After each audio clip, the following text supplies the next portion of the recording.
Carta do apóstolo São Paulo aos Gálatas, capítulo de número 6, e o versículo de número 14. Ouçam o que diz: mas longe esteja de mim gloriar-me, senão na cruz de nosso Senhor Jesus Cristo, pela qual o mundo está crucificado para mim e eu para o mundo. Mas longe esteja de mim gloriar-me, senão na cruz de nosso Senhor Jesus Cristo, pela qual o mundo está crucificado para mim e eu para o mundo. Amém.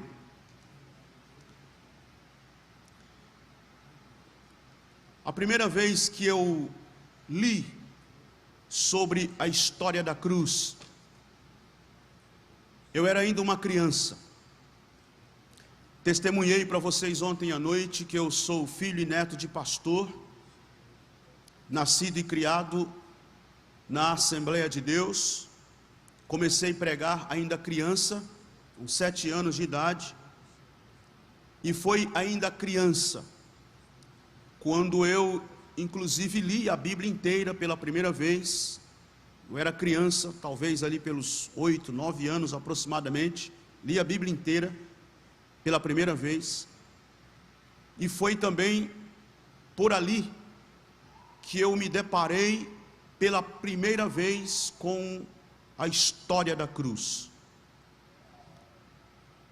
E posso afirmar a todos os senhores e senhoras aqui hoje presentes, jovens, moças e rapazes que me ouvem, a história que mais me marcou, que mais impressionou o meu coração, ainda criança, foi quando me deparei exatamente com esta mensagem, a mensagem da cruz.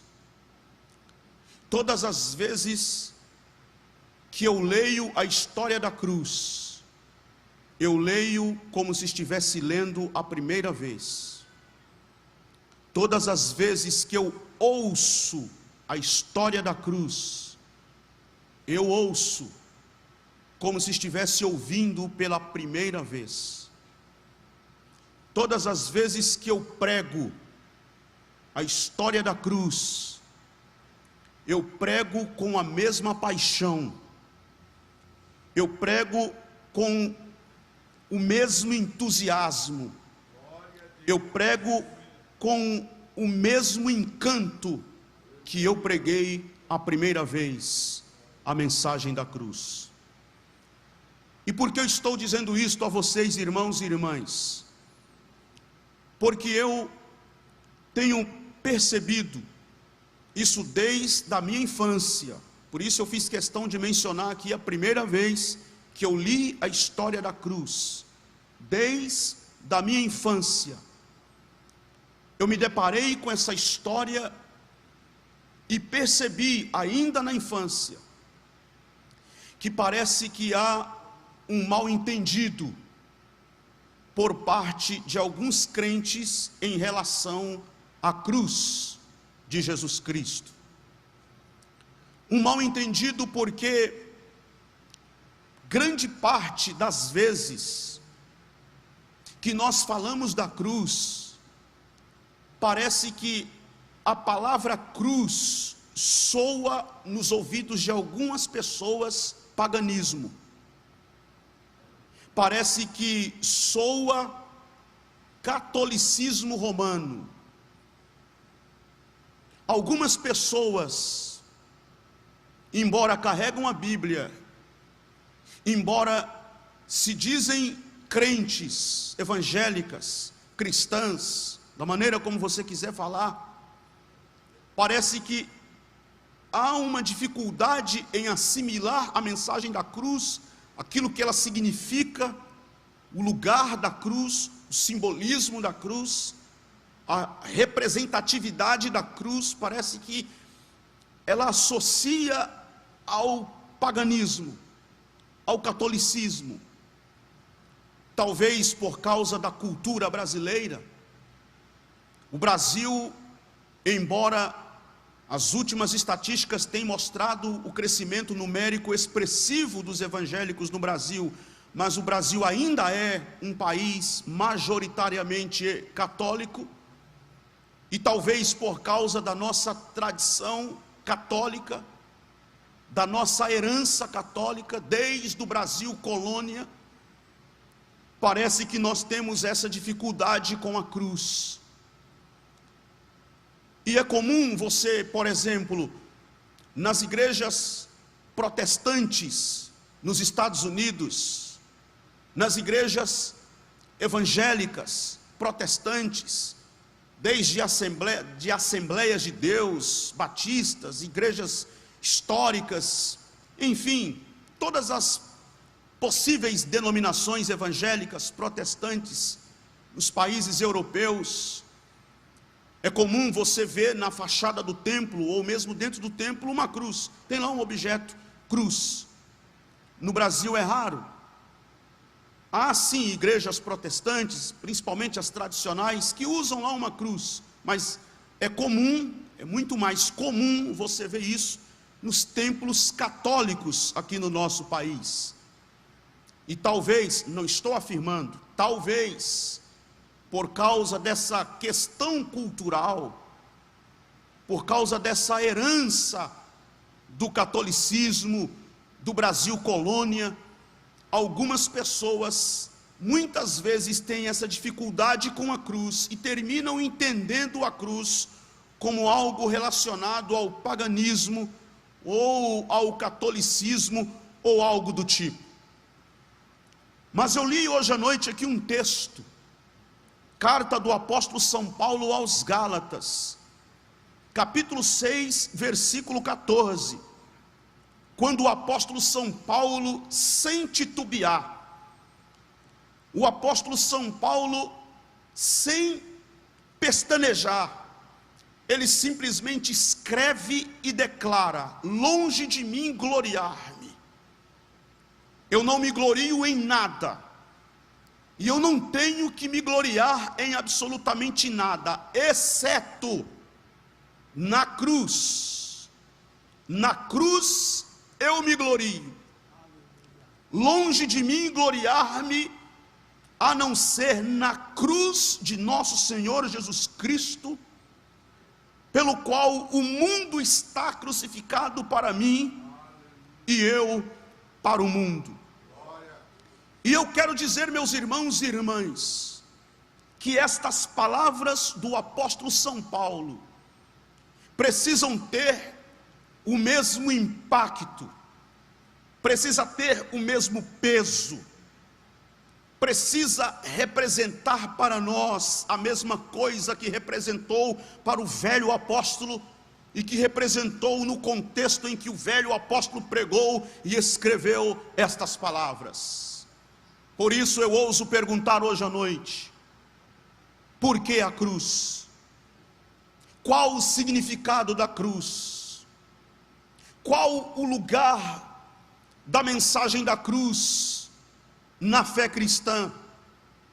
Qual o significado da cruz para nós cristãos? Se alguém lhe parar na rua, se o teu amigo da faculdade, se o teu colega do trabalho, se o teu parente católico lhe perguntar o que significa a cruz, me dê um resumo de forma sintética e objetiva e me fale o que é a cruz e o que ela tem a ver comigo e o que ela significa para nós, o que representa a cruz na fé cristã, qual o significado da cruz, qual o simbolismo da cruz na mensagem que vocês pregam, o que você responderia? Qual o significado da cruz? Irmãos e irmãs, estas perguntas precisam ser levantadas por nós mesmos, porque eu pessoalmente penso que nenhum cristão, legitimamente cristão, nenhum verdadeiro seguidor de Jesus de Nazaré, nenhum legítimo seguidor do pregador de Nazaré, pregador da Galileia, carpinteiro de Nazaré, nenhum cristão verdadeiro tem o direito, nenhum cristão verdadeiro tem o direito de se esquecer das cenas do Calvário.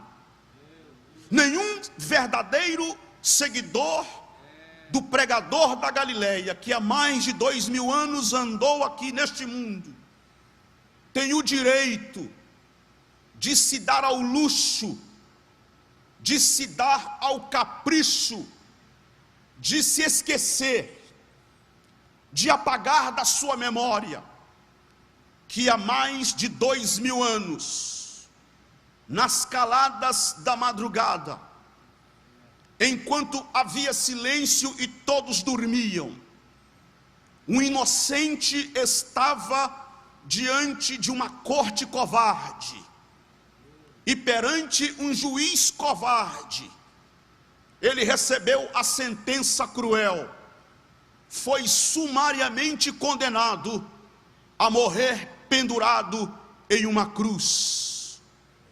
Há mais de 2000 anos, nos arredores de Jerusalém, estava sendo levantado o corpo frágil, magro, machucado, espancado, surrado do meu Cristo amado, aleluia, entre dois ladrões, morrendo como um criminoso, aleluia, pendurado numa cruz, numa rude cruz, assumindo os meus pecados, os teus pecados, as minhas maldições, as tuas maldições, assumindo tudo o que era de ruim que estava em mim, e ele assumiu isto, aleluia, e cravou na cruz, e lá expirou por causa dos meus pecados. Nenhum verdadeiro cristão tem o direito de se esquecer das cenas do Calvário. Nenhum pregador tem o direito de excluir do seu semanário a mensagem da cruz. Nenhum cantor, nenhum pregador, nenhum compositor de música cristã, nenhum intérprete de música cristã, nenhuma igreja tem o direito de excluir as músicas, os cânticos, os louvores que apontam o Calvário.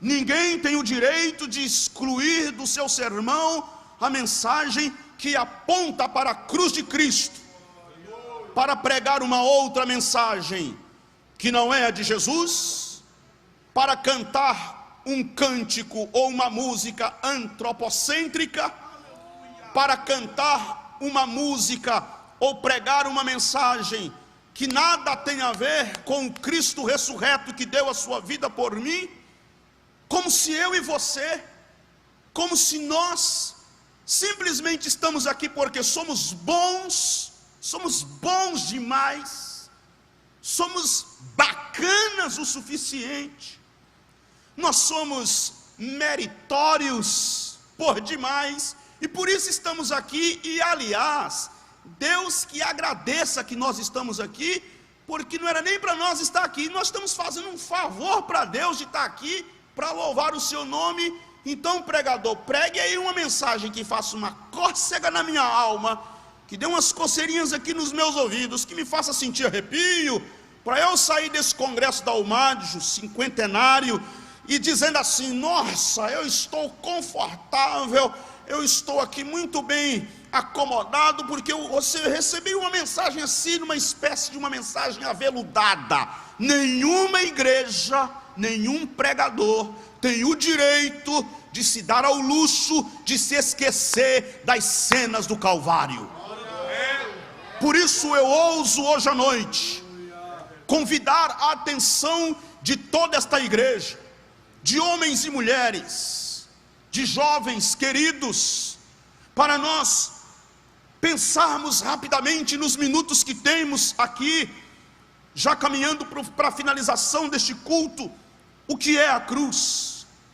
Porque vejam bem, primeiro, o meu Cristo foi traído por um dos seus discípulos, e com seu coração movido por ganância, ele entregou o meu Senhor Jesus, e ele foi preso no jardim do Getsêmani. Antes, sacerdotes, os principais dos sacerdotes, líderes religiosos, escribas, com seus corações movidos por inveja, entregaram o meu Senhor. E o Evangelho diz claramente que Pilatos sabia que os líderes religiosos, que os sacerdotes estavam entregando por inveja. Judas o entrega com o coração cheio de ganância. E eu abro aqui um parênteses para explicar isto. Já prestaram atenção que quando aquele perfume caro foi quebrado, frasco, e foi derramado sobre Jesus e incendiou toda aquela sala, o Judas ficou indignado, o Judas ficou todo revoltado. Por quê? Porque era caro, e o dinheiro que custava aquele perfume poderia muito bem ser aplicado para ajudar pobres. E João abre um parênteses para dizer o seguinte: mas não era que ele estava preocupado com pobres, é porque ele era ladrão. Ele estava incomodado com um perfume que custava quantos? 300 denários. Mas na hora de negociar Jesus, na hora de negociar a vida de Jesus, ele vendeu Jesus por quanto? 30. Olha bem que hipocrisia. Está incomodado com 300 denários, mas na hora de negociar a vida do inocente, ele negocia por 30 moedas. E Pilatos sabe disso. E agora chega a vez do Pilatos, que vai entregar o meu Senhor. Quer dizer, ele é entregue pelos sacerdotes, ele é entregue por Judas, e agora vai ser entregue por Pilatos. E por Pilatos ele é entregue com o coração de Pilatos movido de covardia. Ele foi sim um covarde. O ato de lavar as mãos foi só para um desencargo de consciência. A mulher dele avisou para ele: cuidado com este justo, não se meta, não se envolva com a causa desse justo. Eu sonhei com ele e sofri muito. Ele foi avisado.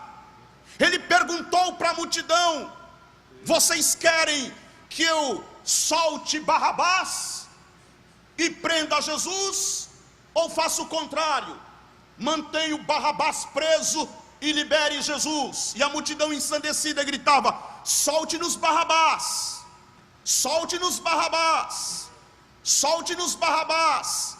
Bandido de alta periculosidade.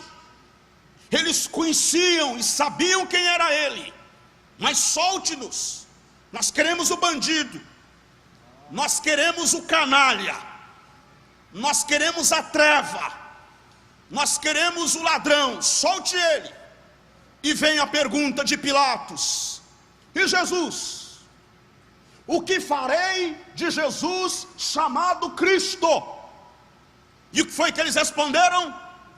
Crucifica-o, crucifica-o.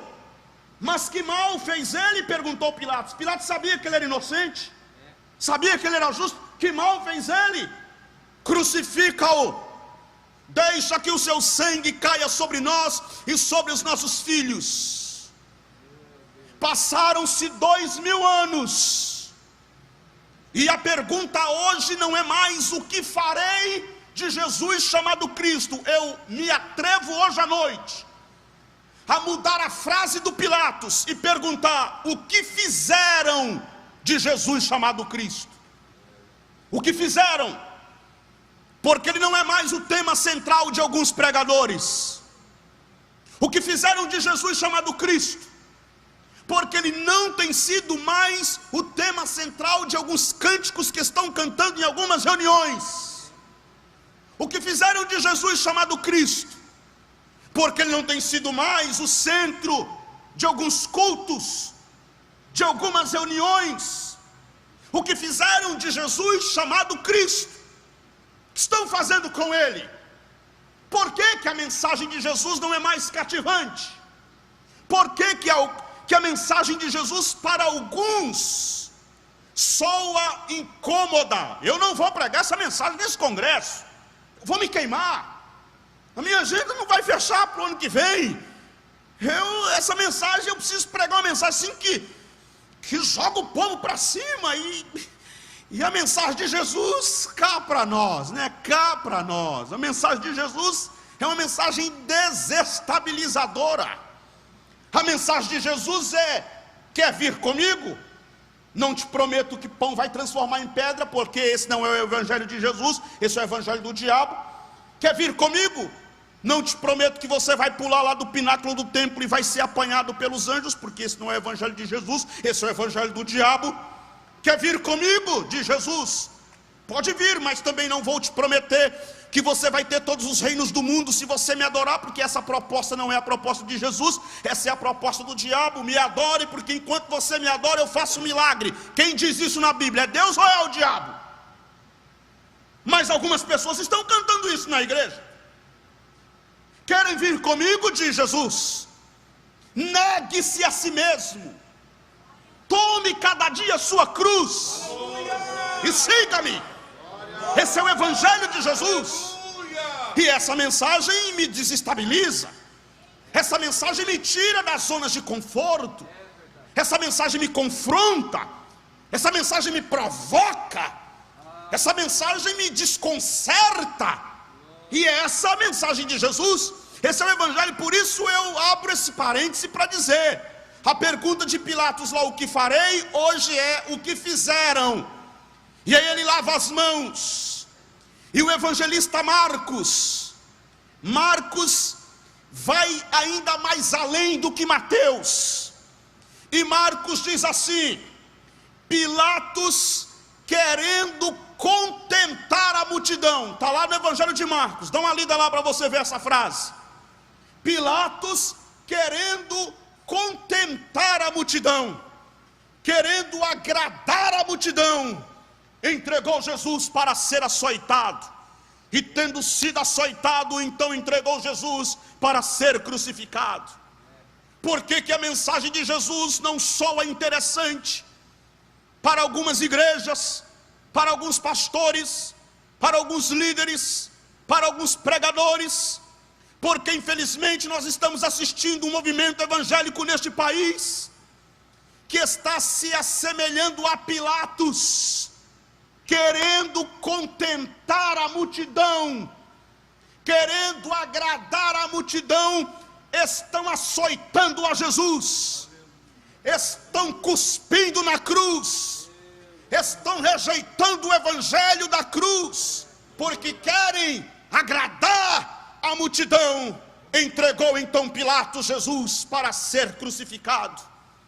E Roma, vocês sabem muito bem, o método de crucificação romano era um dos métodos mais cruéis, mais sanguinários, mais perverso que existia no primeiro século.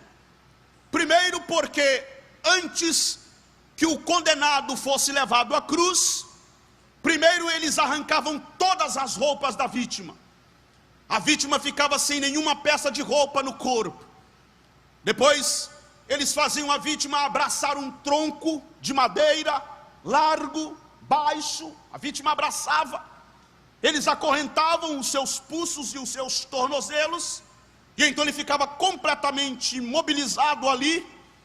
Eles pegavam então um chicote, e o chicote que eles usaram para açoitar o meu Senhor era um azorrague. Aquele azorrague era um tipo de um chicote que tinha, segundo alguns pesquisadores, 12 pontas, a fim de tornar as sessões de espancamentos ainda mais violenta. eles amarraram na ponta do chicote lasca de madeira, pedaço de osso, chumbo, para tornar ainda mais violenta e agressiva os espancamentos e os açoitamentos, os golpes que eles desferiram contra as costas do meu Senhor. Foi isso que eles fizeram com o meu Cristo amado. Arrancaram todas as suas roupas, ele ficou completamente nu, enfrentando vergonha de nudez. Fizeram-no abraçar aquele tronco largo, pegaram um chicote e começaram a golpear as suas costas. E à medida que eles golpeavam as costas do meu Senhor, os cortes eram tão profundos, os cortes que foram provocados no seu corpo foram tão profundos, que muitos pesquisadores afirmam que Jesus teve cortes tão profundos que ficou à mostra os seus ossos. Seus ossos chegaram a ficar expostos. E depois que ele estava completamente machucado, um bolo de carne humana, completamente ferido, moído, esmagado, machucado, completamente deformado, colocaram uma coroa de espinhos sobre a sua cabeça, colocaram um manto vermelho sobre os seus ombros. Imaginem a cena, ele nu, totalmente machucado, ensanguentado, coroado de espinhos, com um manto vermelho sobre os seus ombros, colocaram uma cana na sua mão, e em tom sarcástico, eles se ajoelhavam diante dele, faziam este gesto aqui, e zombavam dizendo: salve rei dos judeus, salve rei dos judeus, salve rei dos judeus. Tiravam a cana da sua mão, espancavam com ela a sua cabeça, batiam na sua face, e o intuito era dizer o seguinte: olha que tipo de rei feio tem os judeus. Os grandes reis, os grandes imperadores estão coroados de coroa de ouro, vestidos em vestes reais de linho finíssimo e puro, com um cetro na sua mão que fala da autoridade dos reis, dos grandes imperadores. Mas o de vocês não. Olha que rei feio, coroado de espinhos. O cetro dele é uma cana que a gente espanca com ele a sua cabeça. Olha como ele está. Zombavam dele, bateram na sua face, cuspiram no seu rosto, zombaram do meu Cristo, mas ele não abriu a sua boca, ele não reclamou.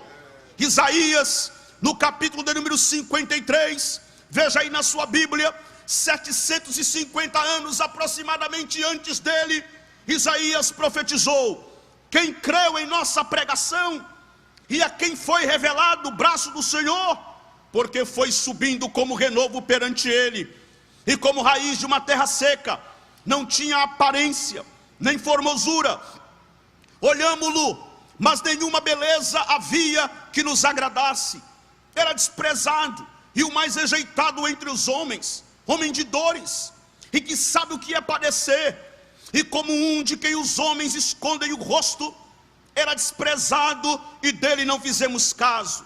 Certamente ele tomou sobre si as nossas enfermidades, e as nossas dores levou sobre si, e nós o reputávamos por aflito, ferido de Deus e oprimido. Mas ele foi traspassado pelas nossas transgressões, e moído pelas nossas iniquidades. O castigo que nos traz a paz estava sobre ele, e pelas suas pisaduras fomos sarados. Todos nós andávamos desgarrados como ovelhas, cada um se desviava pelo caminho, mas o Senhor fez cair sobre ele a iniquidade de todos nós. Agora ouça o que diz o versículo de número 7: ele foi oprimido e humilhado, mas não abriu a sua boca. Como cordeiro foi levado ao matadouro, e como ovelha muda perante os seus tosquiadores, ele não abriu a sua boca. Bateram na face do meu Senhor, ele não reclamou. Cuspiram no seu rosto, ele não blasfemou. Zombaram dele, ele não murmurou.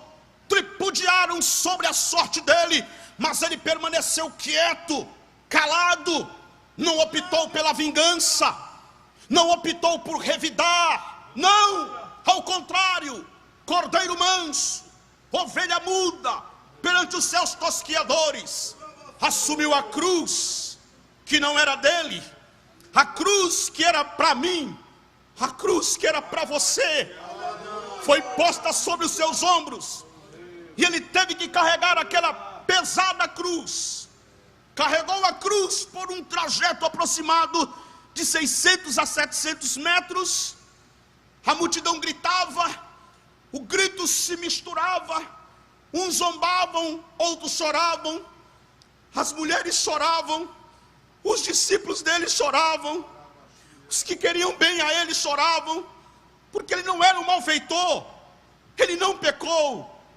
ele não era nenhum criminoso, não, ele não era nenhum homem mau, ao contrário, na porta do túmulo de Lázaro, ele disse: Lázaro, vem para fora, e Lázaro veio para fora. Ele foi buscado por uma mulher, que disse: Senhor, a minha filha está miseravelmente endemoniada, ajude-me. A princípio ele queria ensinar algo para os discípulos e não deu atenção, mas depois ele se volta e diz: grande é a tua fé, vai em paz, mulher, e a tua filha será liberta. E ela foi liberta. Clamaram por ele, ele estava no meio da multidão, e alguém gritou: um cego sentado na beira do caminho. Quem vai dar ouvido a um cego, a um mendigo sentado na beira do caminho gritando: Jesus, filho de Davi, tem misericórdia de mim? Ele conseguiu distinguir o grito do pobre miserável, parou no caminho e disse: quem é que me chama? Traga aqui. E conduziram o Bartimeu, e ele perguntou: o que queres que eu te faça? Ele respondeu: eu quero ver. Então vê, a tua fé te salvou. Ele, Jesus, que foi tocado por uma mulher que sofria de uma hemorragia, e ela desconfiada, muito discreta, com muito medo, vulnerabilizada, já enfraquecida, tocou na orla dos seus vestidos. Ele não foi ignorante, não, ele não foi um insensível como eram os mestres da lei, não, ele não foi um indiferente como eram os líderes religiosos, não, ele parou e disse: alguém me tocou, alguém me tocou. Mas Senhor, a multidão é grande. Não, mas alguém me tocou, eu senti sair virtude de mim. A mulher tímida disse: Senhor, fui eu. Pois então vai em paz, mulher, porque a tua fé te curou. É esse Jesus que libertou endemoniados, que limpou leprosos, agora está sendo chutado, está sendo surrado, espancado, escarnecido, zombado, carregando aquela cruz. E ele foi como um rei resoluto na direção do trono. O meu Senhor foi resoluto, carregando aquela cruz, lá no alto do monte, no monte Gólgota, no monte Caveira, no buraco onde eles haviam cavado, jogaram uma cruz com o corpo do meu Senhor pregado nela. Foi lançado naquele buraco, à esquerda um ladrão, à direita outro ladrão, e cumpriu-se o que o profeta, ou que as escrituras diz na antiguidade: entre os malfeitores ele foi contado. Ele assumiu a tua, a minha, a nossa maldição. Foi contado entre malfeitores, comparado a um deles, tratado como inimigo do Estado, morto com requintes de crueldade. Estava o meu Cristo pendurado naquela cruz. Quando abriu a boca não para blasfemar, nem para amaldiçoar, mas para dizer: Pai, perdoa-lhes, porque eles não sabem o que fazem. Daqui a pouco ele diz: mulher, eis aí o teu filho.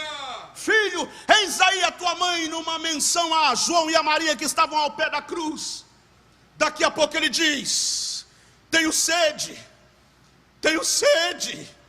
E eles molharam em uma esponja em vinagre, colocaram na ponta de um caniço e chegaram lá perto da boca do meu Senhor.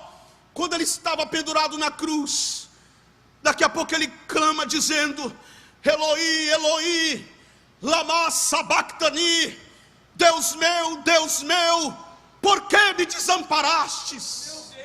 E eles zombavam dele dizendo: desça da cruz, tu não és o Cristo, salve a ti e a nós também.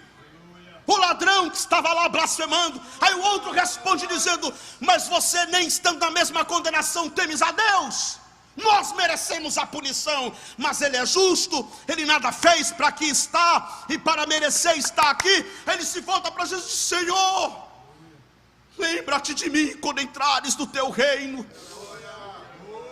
Lembra-te de mim quando entrares no teu reino. Mas escuta um pouquinho, o ladrão está dizendo: Senhor, lembra-te de mim quando entrares no teu reino. Reino?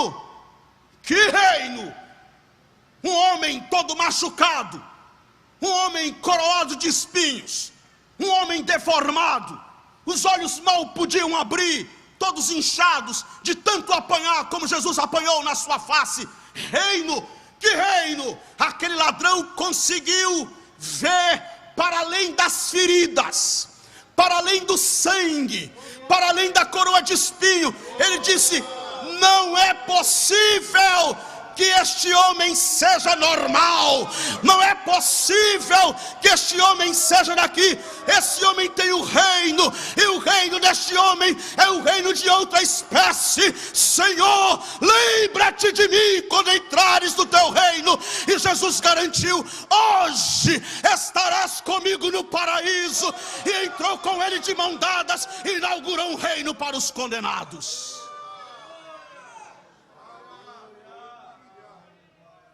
Quando o meu Cristo estava pendurado naquela cruz, ele pronunciou 7 frases, das quais algumas delas eu já mencionei aqui. Orlando Boia, que foi considerado o apóstolo da literatura brasileira, escreveu o clássico Os Heróis da Fé. Ele cunhou, inclusive em 2 de seus volumes com o título Espada Cortante, ele cunhou esse título, esse tema, as 7 palavras da cruz.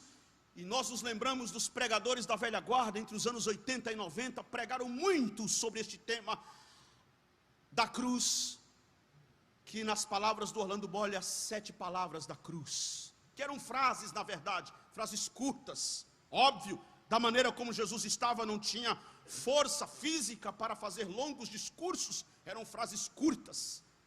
Mas de todas as frases, a mais impactante, a que mais produz em nosso coração alegria, regozijo no espírito, foi quando ele bradou: está consumado. Tetelestai, consumatum est, em latim, está feito, está pronto, está pago.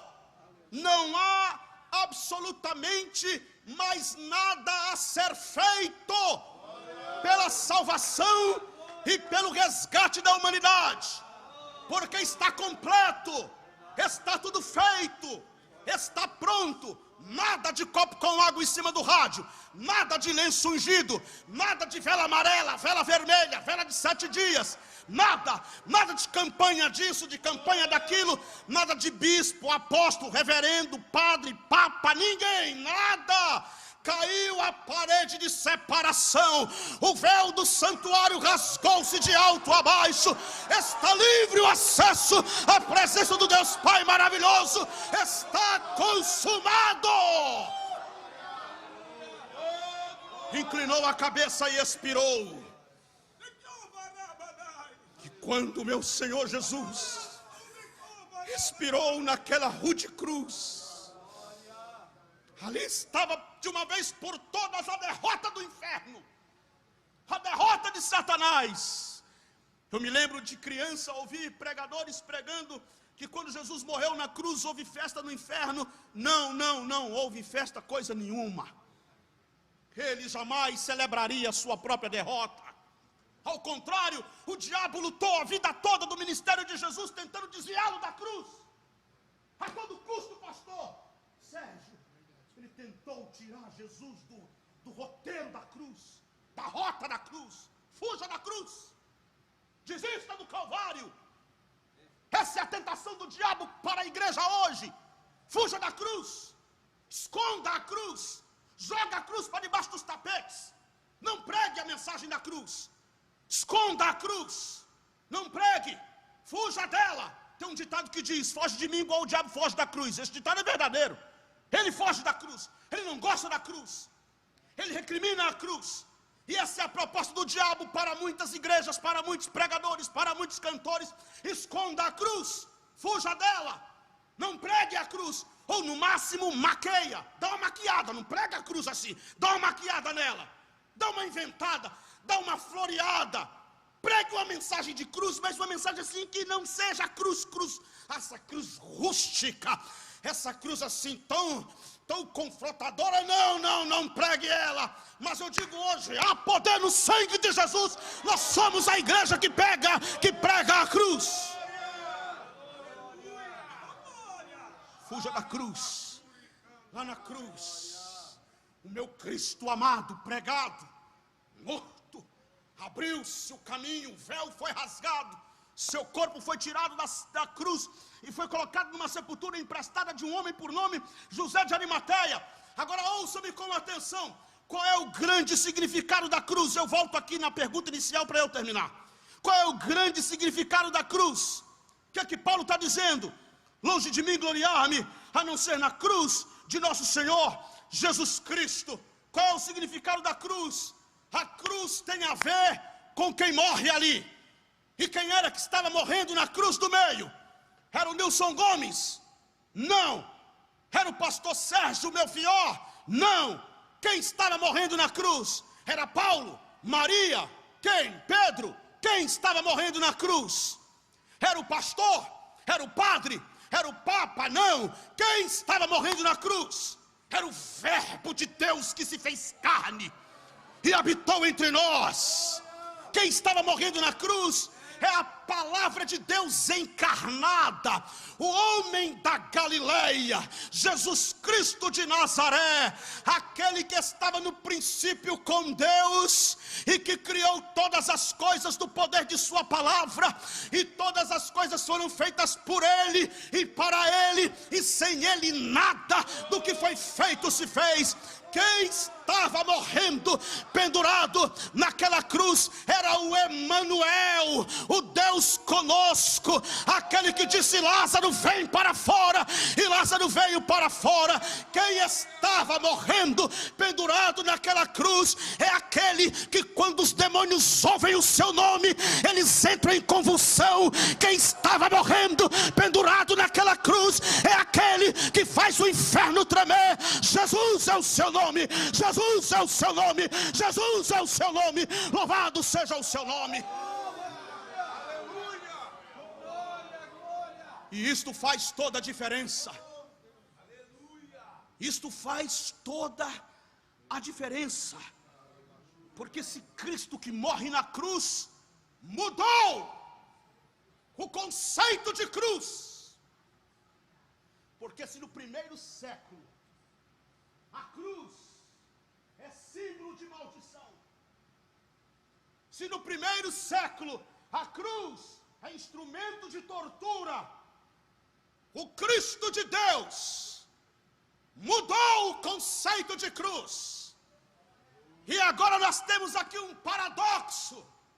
Qual é o paradoxo da cruz? Eu olho para a cruz e vejo o meu pecado, a minha rebelião contra Deus, a minha maldição, o meu desvio da verdade de Deus.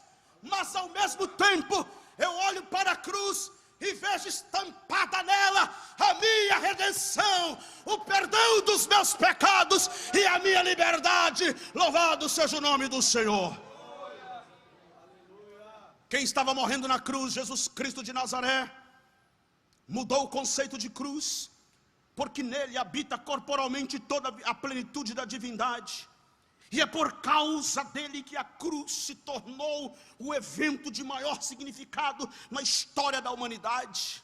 Por isso não é redundância quando o pregador diz: A cruz é o centro, o resto é circunferência.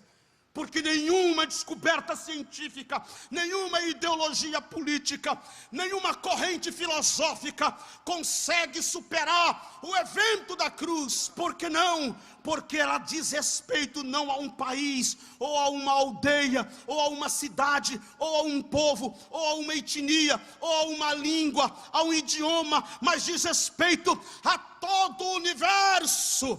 A cruz é o centro, tudo converge na cruz de Cristo. Na cruz, Jesus estava resolvendo o problema da culpa humana. Aqui está mais este paradoxo da cruz. Eu olho para a cruz, vejo a minha culpa, mas ao mesmo tempo que eu olho para a cruz, eu vejo a justiça dele sendo imputada sobre mim. Porque foi isto que aconteceu na cruz do Calvário. A culpa que era nossa foi tirada de sobre nós e foi cravada na cruz do Calvário. Paulo, na carta aos Colossenses, diz assim: ele tirou toda a cédula que era contra nós nas suas ordenanças, removeu inteiramente e cravou na cruz do Calvário. Sobre os principados e as potestades, triunfou deles na cruz. Eu olho para a cruz e vejo a culpa minha sobre ele e a justiça que era dele posta sobre mim.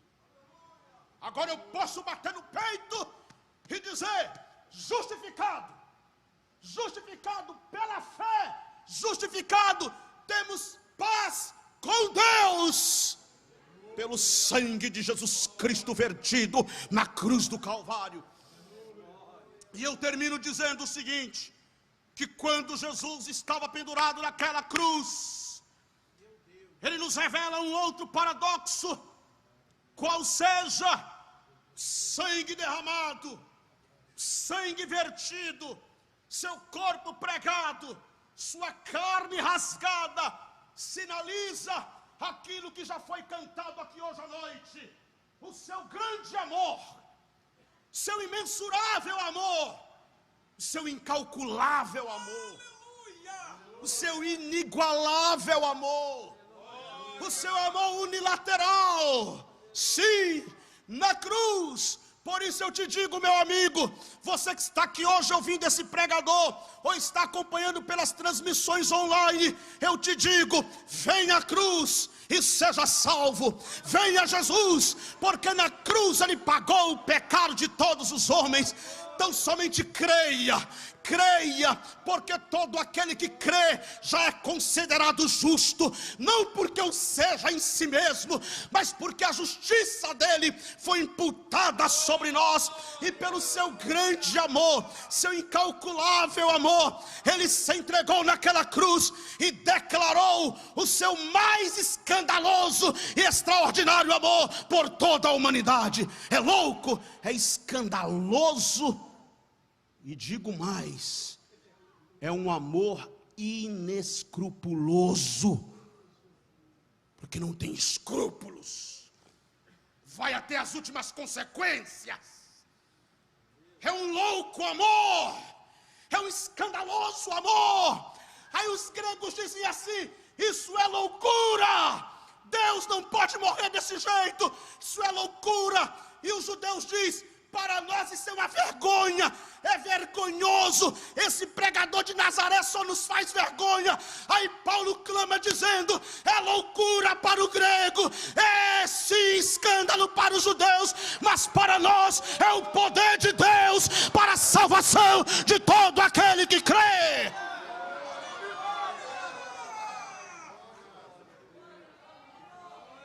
Eu gosto da frase de Billy Graham.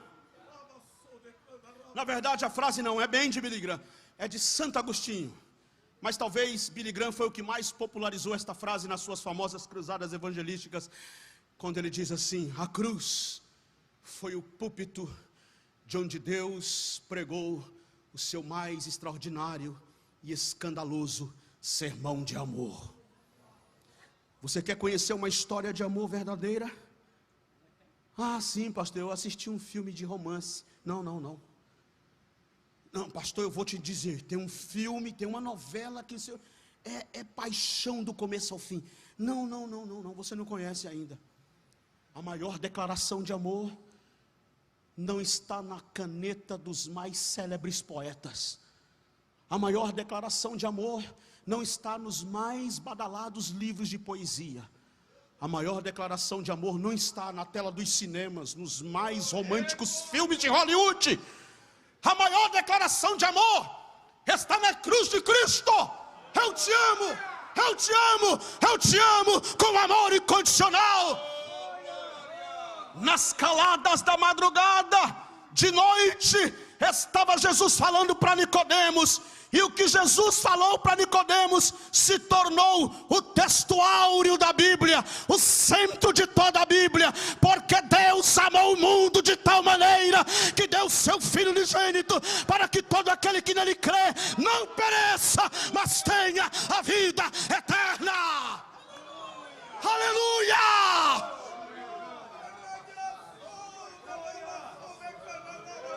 É esse evangelho que eu creio, é esse evangelho que eu prego, é este evangelho que eu aprendi, é este evangelho que eu escutei, é esta mensagem que impactou o coração daquele menino pregador, lendo as páginas do evangelho, a história da cruz de Cristo, que nos convence, que convence toda a humanidade. E aí Billy Graham diz mais uma frase que me chama muita atenção. Ele diz: sim, Senhor, leva-me até a cruz, e de lá eu encontrarei o caminho de casa. Eu quero te dizer, meu amigo, se você não encontrou o caminho de casa ainda, se você não encontrou o caminho da felicidade, da paz, do amor, do perdão, eu te convido, venha à cruz e você vai encontrar o caminho de casa. Você diz: pregador, eu estou vivendo um mundo terrível, a minha vida está confusa, eu ando cheio de culpa, eu já visitei todos os consultórios dos psicólogos, dos psicanalistas, já fiz todas as terapias, já fui em todas as campanhas, os meus problemas não se resolveram ainda. Eu quero te dizer hoje: venha à cruz, venha a Jesus, há perdão dos teus pecados, alívio para as culpas, assim diante de Jesus. Fica em pé comigo em nome do Senhor Jesus agora. Nesta tarde, movimento por Deus com a paz, Senhor.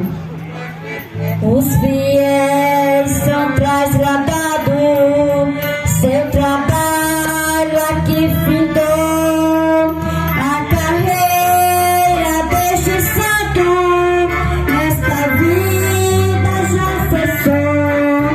Do Senhor os bons ceifeiros terminaram seu labor, a colheita completou-se, é a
com Deus estás orando para o santo. Meus amados irmãos, você que acompanhou essa pregação, eu peço para você agora, compartilhe essas verdades para a glória de Deus, amém? Você pode ser um missionário, uma missionária agora compartilhando este vídeo. Deus em Cristo te abençoe poderosamente. Ô glória, Deus é bom!